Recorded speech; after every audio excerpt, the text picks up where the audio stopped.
여러분 그거 아십니까? 사진과 다르게 영상은 1초에 수십 장의 장면이 지나가게 됩니다. 그래서 1초에 24장이 지나가게 되면 24프레임이라는 말을 쓰고 60장이 지나가게 되면 60프레임이라는 말을 쓰게 돼요.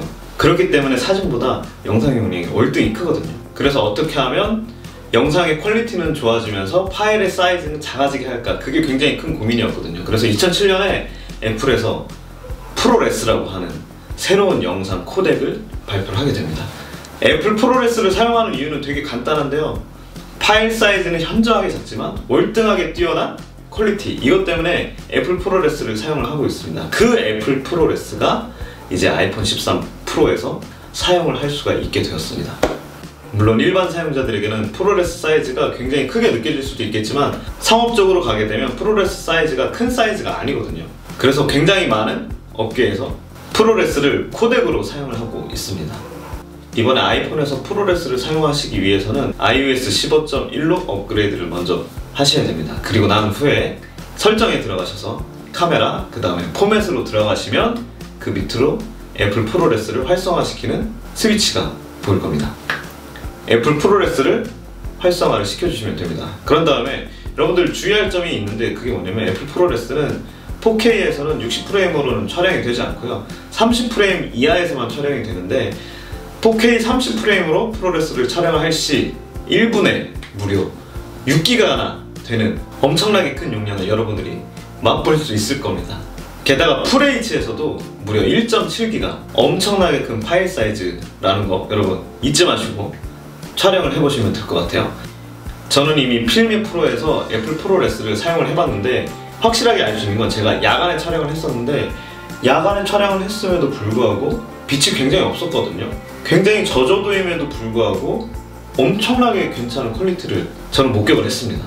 그러면 제가 촬영한 영상을 한번 살펴보면서 우리 이야기를 나눠보도록 하겠습니다. 한번 보러 가실까요?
아이폰 13 프로 맥스로 촬영한 프로레스를 여러분들 살펴보셨습니다. 물론 길게 촬영한 게 아니라서 좀 아쉽긴 한데, 야간에 촬영을 했음에도 불구하고 굉장한 그 노이즈 억제력과 그 색 재현력, 이런 것들이 굉장히 뛰어난 것을 저는 개인적으로 굉장히 만족한 그런 결과물이 나왔습니다. 아마 일반 사용자분들이 프로레스를 사용하는 일이 그렇게 많지는 않을 것 같아요. 왜냐하면 1분에 6기가나 되는 그 엄청나게 큰 파일 사이즈, 그 다음에 파일 사이즈가 큰 거는 스마트폰에서 랩탑으로 옮겨와서 편집을 할 때 일단 옮기는 시간이 굉장히 오래 걸렸고요.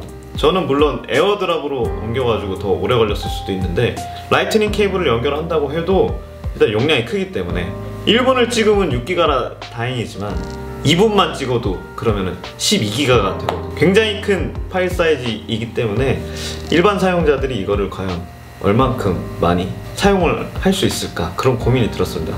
아무튼 애플의 프로급 라인이 굉장한 발전을 하고 있는 거는 맞는 것 같습니다. 그리고 혹시 궁금한 점이 있으시면, 애플 프로레스에 대해서 궁금한 점이 있으시다면 댓글에 달아주시면 제가 열심히 찾아보고 여러분들에게 답변을 해드리도록 하겠습니다. 지금까지 애플 프로레스와 프로레스에 관한 영상에 대해서 여러분들과 함께 나눠봤습니다. 내셔널 기어 그래픽이었습니다. 다음 영상에서 만나보도록 하겠습니다. 애플 프로레스 좋긴 한데 이거 용량이 너무 커가지고 이거 편집하기 힘들겠는데